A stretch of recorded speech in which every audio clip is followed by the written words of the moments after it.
Partie. Emanuel Bergmann, bonjour. Bonjour. Un grand merci d'avoir accepté l'invitation de la Fringale Culturelle. C'est mon honneur. Franchement, ça fait plaisir. Vous venez nous voir pour nous présenter votre livre qui s'appelle Max et la grande illusion, disponible aux éditions Belfond en librairie, en pleine rentrée littéraire. Vous connaissez la rentrée littéraire en France? Maintenant, je lis un roman qui s'appelle The Sympathizer, le sympathisant, merci, le sympathisant d'une écrivain vietnamien et américain. Et j'adore ces romans, mais en moment, je crois que c'est le seul roman de nouveau littérature que je lis en moment. Ouais. Et en français, pour publier en français. Et vous lisez en français ou en... Non, en anglais. Ah, en ouais. anglais. Le seul roman que j'ai lu en français, c'est L'étranger d'Albert Camus. Vous venez nous voir pour Max et la grande illusion. Comment est né ce roman? I was divorcing from my wife at the time, and I should say that now we are good friends, we get along quite well, but at the time it was a difficult situation and a painful situation. So I wanted to write about separation, about divorce. Ma femme était l'assistante d'un magicien. Pour cette raison, je connais bien le monde du magique.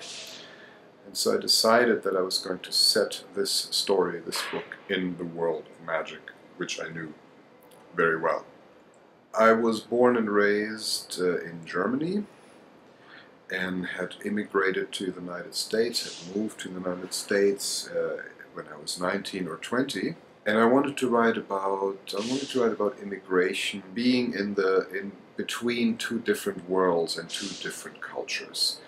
So I wanted to combine these ideas: divorce, magic, faith and lies, and being an outsider in a society.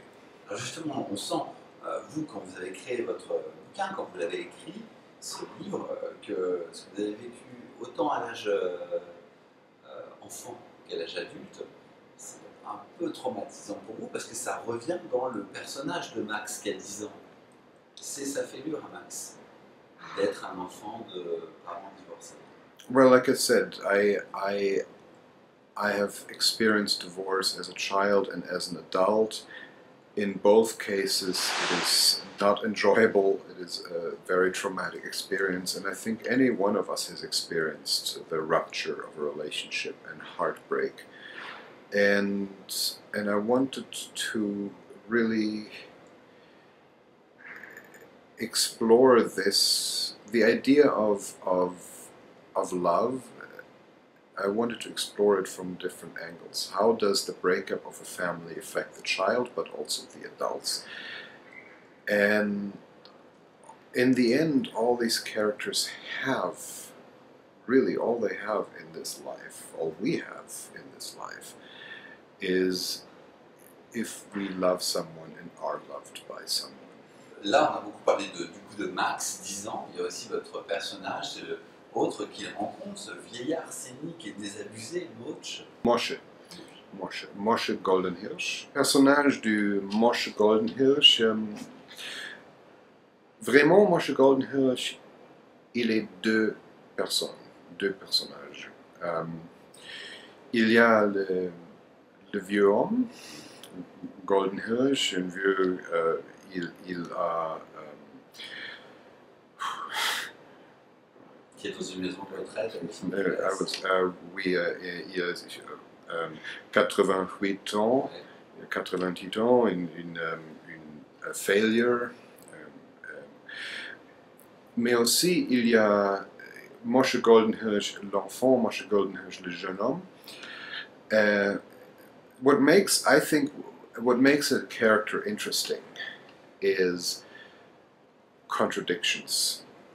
And I could find no greater contradiction than really having one character be two characters.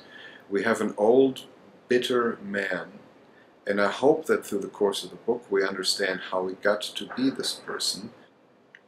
Moshe is the only character who appears in both stories of the book. There's a story that takes place in modern-day Los Angeles and a story that takes place in old Europe.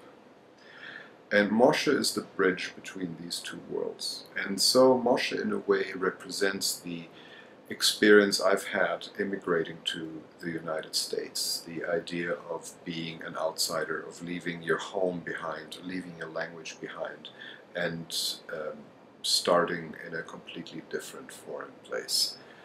And therefore Moshe was a very important character for me to express these ideas.